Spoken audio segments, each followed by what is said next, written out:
जय हिंद दोस्तों, स्वागत है आपके अपनी YouTube channel ready online classes में। इस वीडियो में हम एमपी बोर्ड कक्षा 10वीं की गणित के अर्धवार्षिक प्रश्न पत्र के प्रश्न क्रमांक 31 से प्रश्न क्रमांक 36 तक के प्रश्नों को सॉल्व करेंगे। तो वीडियो में हमारे साथ बने रहें।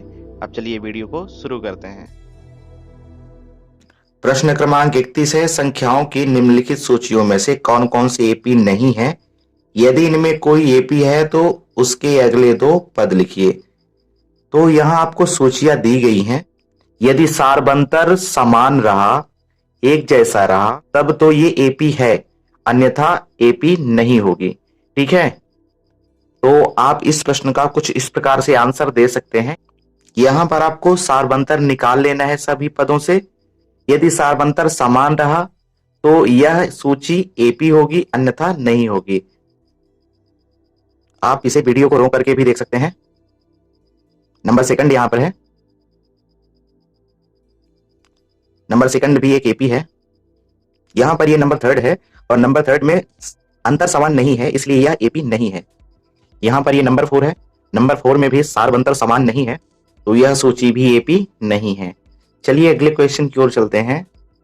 प्रश्न 32 है, जांच कीजिए कि क्या किसी प्राकृत संख्या n के लिए संख्या 6 की घात n अंक 0 पर समाप्त हो सकती है? ध्यान दीजिए, यदि कोई प्राकृत संख्या n के लिए संख्या 6n 0 पर समाप्त होगी तो उसके अभाज्य गुणनखंड में 5 आना चाहिए, और यदि उसके अभाज्य गुणनखंड में 5 नहीं आएगा तो वह 0 पर समाप्त नहीं होगी।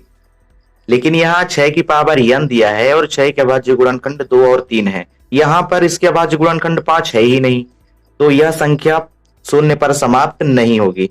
ठीक है, तो इस प्रश्न का आपको कुछ इस प्रकार से आंसर देना है।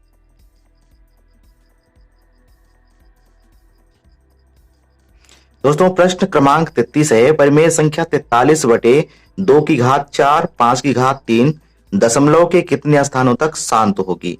तो इसको सॉल्व कर लेते हैं। दिया है 43 बटे 2 की घात 4 5 की घात 3। यहां पर 2 की घात 4 है लेकिन 5 की घात 3 है, तो पहले इन दोनों की घातों को बराबर कर लेते हैं। ठीक है, तो बराबर करने के लिए एक बार फिर से ऊपर नीचे 5 का हम गुणा कर देते हैं। ठीक है, ऊपर नीचे 5 का गुणा करेंगे तो यहाँ 5 की घात 4 हो जाएगी और इसका भी 5 से गुणा हो जाएगा। तो 2 की घात 4 और गुणे 5 की घात 3 गुणे 5 और यहां पर भी गुणे 5 कर देते हैं। ठीक है, अब 43 पंचे 215 और बटे में हो जाएगा 2 की घात 4 और 5 की घात 3 5 की घात 1। इन दोनों को आपस में जोड़ लेते हैं तो होगा 2 की घात 4 गुणे 5 की घात 4। ठीक है, 215 बटे में दोनों की घातों का कॉमन ले लेते हैं तो होगा 2 गुणे 5 और होल पावर हो जाएगी इनकी 4। ठीक है, अब क्या करना है, अब आगे 215 बटे में 5 दूना 10, ये 10 हो गया और 10 की घात 4। ठीक है, 215 और बटे में हो जाएगा, चूंकि 10 की घात 4 है यहां। ठीक है, तो 4 0 1 2 3 4।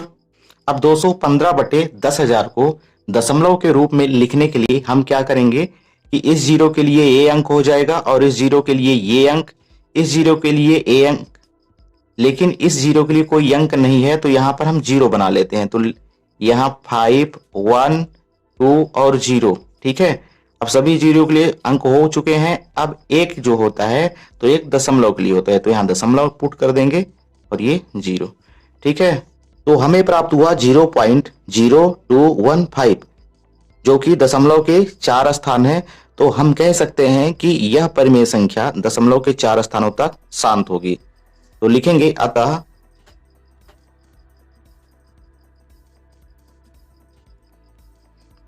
दी गई परिमेय संख्या दशमलव के 4 स्थानों तक शांत होगी। इस प्रकार इस प्रश्न का आंसर होगा। अब नेक्स्ट क्वेश्चन की ओर चलते हैं। प्रश्न 34 है, विलोपन विधि का प्रयोग करके रैखिक समीकरण युग्म 3x + 4y = 10 और 2x - 2y = 2 को हल कीजिए। ठीक है, तो चलिए इसको हल करते हैं। विलोपन विधि से हल करने के लिए समीकरण 1 में 2 का गुणा तथा समीकरण 2 में 3 का गुणा करने पर, क्योंकि देखिए यहाँ पर x का गुणांक 2 है तो इसका गुणा पूरे समीकरण 1 के साथ करेंगे, और यहाँ पर x का गुणांक 3 है तो इस 3 का गुणा पूरे समीकरण 2 के साथ करेंगे। ठीक है, आप चाहें तो y के गुणांक भी ले सकते हैं, यहाँ पर मैंने x के गुणांक लिए हैं। अब क्या करेंगे, गुणा कर लेते हैं। तो हमने यहाँ पर गुणा कर लिया है। ठीक है, गुणा करने पर हमें 6x प्लस 8y बराबर 20 ये तीसरा समीकरण मिला, और 6x माइनस 6y बराबर 6 ये समीकरण नंबर 4 मिल चुका है। अब आपको याद होगा कि जब आप विलोपन विधि सॉल्व करते हैं, विलोपन विधि से समीकरण को सॉल्व करते हैं, तो जब समीकरणों के साइन समान होते हैं तब आपको घटाना होता है, और जब असमान होते हैं तो जोड़ना होता है। तो यहाँ पर हम समीकरणों को आपस में जोड़ेंगे। ठीक है, अब इस नीचे वाले समीकरण के चिन्हों को बदल लेते हैं। तो ये प्लस का है तो माइनस का हो जाएगा, ये माइनस का है तो प्लस का हो जाएगा, और ये माइनस। ठीक है, यहाँ 6x प्लस का और 6x माइनस का तो ये कैंसिल हो जाएंगे। ठीक, और ये दोनों जुड़ जाएंगे आपस में, तो 8 6 14y, और बराबर 20 में से 6 माइनस हो जाएंगे तो यहाँ 14 बचेगा। ठीक है, तो 14y बराबर 14, तो y बराबर होगा 14/14। 14 से 14 कैंसिल हो जाएंगे तो यहाँ y का मान हमें 1 मिलेगा। ठीक है, अब इस y के मान को समीकरण 1 या समीकरण 2 में रख लेते हैं, तो हमें x का मान मिल जाएगा। तो यहाँ लिखेंगे y का मान समीकरण 1 में रखने पर, आप चाहें तो समीकरण 2 में भी रख सकते हैं। यहाँ समीकरण 1 है 3x प्लस 4y बराबर 10। अब y की जगह y का मान रखते हैं, तो होगा 3x प्लस 4, y की जगह 1 बराबर 10, तो 3x प्लस 4 एकम 4 बराबर 10, तो हो जाएगा 3x बराबर 10 माइनस 4, तो 3x बराबर 6 हो जाएगा। ठीक है, अब यहाँ पर x बराबर होगा 6/3, 3 एकम 3 दूना 6, x का मान हमें 2 प्राप्त हुआ। अतः x बराबर 2 और y बराबर 1। ठीक है, यही हमारा आंसर होगा। प्रश्न 35 है, वर्ग समीकरण x square minus 3x minus 1 बराबर 0 को सूत्र विधि से हल कीजिए। तो इसको सूत्र विधि से हल कर लेते हैं। यहाँ वर्ग समीकरण x square minus 3x minus 1 बराबर 0 दिया है, जहां a बराबर 1, b बराबर -3 और c बराबर -1 है। ठीक है, सूत्र विधि से x बराबर -b plus minus under root b square minus 4ac upon 2a।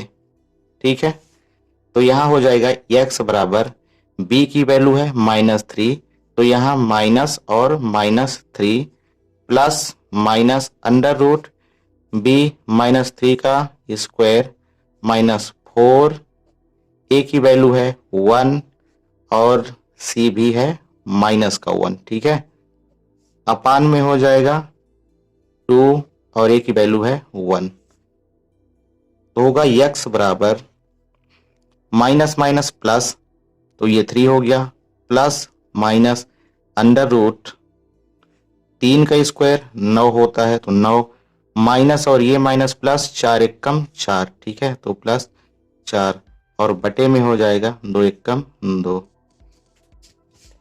तो अब होगा x बराबर 3 प्लस माइनस और 9 4 13 और अपान में 2। ठीक है, अब यहाँ पर देखिए हमें x बराबर मिला 3 प्लस माइनस अंडर रूट 13/2, तो एक बार प्लस का चिन्ह लेकर के इन्हें सॉल्व करेंगे और एक बार माइनस का चिन्ह लेकर के। तो प्लस का चिन्ह लेने पर, माइनस का चिन्ह लेने पर, तो प्लस का चिन्ह लेने पर होगा x बराबर 3 प्लस अंडर रूट 13/2, और माइनस का चिन्ह लेने पर होगा x बराबर 3 माइनस अंडर रूट 13/2। ठीक है, तो ये दोनों x के मान हैं, तो लिख सकते हैं अतः x बराबर 3 प्लस अंडर रूट 13/2 और 3 माइनस अंडर रूट 13/2। ठीक है ना, इसके हल हैं, यही हमारा आंसर होगा। दोस्तों अभी अंतिम प्रश्न है, प्रश्न क्रमांक 36। यहाँ पर दो समांतर श्रेणियां दी गई हैं और इनका कौन सा पद बराबर होगा। तो इसको सॉल्व करते हैं। यहाँ पर पहली समांतर श्रेणी दी गई है 63, 65 और 67, जहां पर a बराबर 63 और d बराबर 2 है। ठीक है ना, पहला पद 63 है और सार्वंतर 2 है। तो हमें n पद निकालना है, तो सूत्र लगाएंगे an बराबर a plus n minus 1d।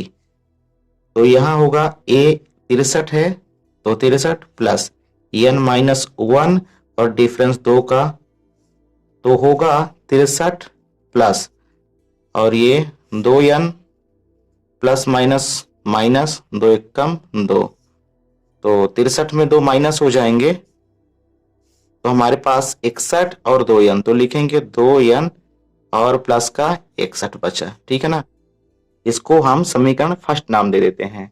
अब द्वितीय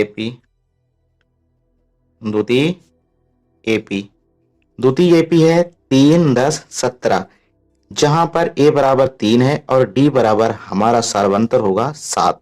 ठीक है, तो n का पद होगा an बराबर a plus n minus 1d। ठीक, a दिया है 3 प्लस n माइनस 1 और डिफरेंस हमारा 7 है।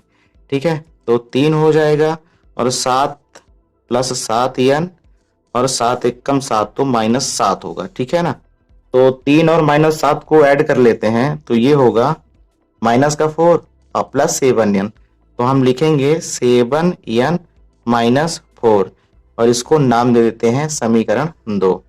अब चूंकि n पद बराबर है तो यहाँ लिखेंगे, चूंकि n पद बराबर है इसलिए समीकरण 1 व 2 से, तो यहाँ होगा an बराबर an दिया है 2n प्लस 61, समीकरण पहला का 2n प्लस 61 और ये बराबर हो जाएगा ये वाला an। ठीक है ना, ये दिया है समीकरण 2 में 7n माइनस 4।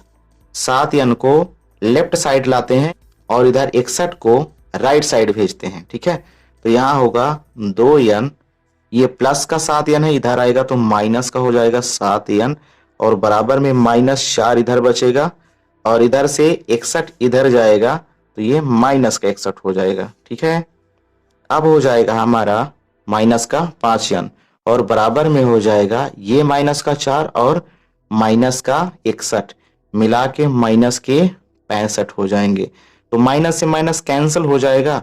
अब n बराबर होगा 65/5। ठीक है, तो 5 एकम 5, 5 एकम 5, यहाँ एक बचा 15 हो गया, 5 तिहाई 15, तो n बराबर आया 13।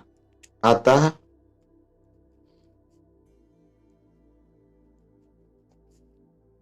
दोनों एपी का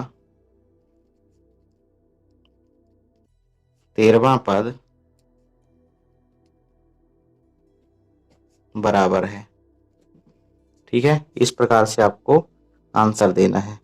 तो दोस्तों, यह अर्धवार्षिक प्रश्न पत्र अब कंप्लीट हो चुका है। अब आप इन प्रश्नों को अच्छी तरह से सॉल्व कर लें, तैयार कर लें। तो दोस्तों, आज की वीडियो यहीं तक, हम मिलते हैं नेक्स्ट वीडियो में।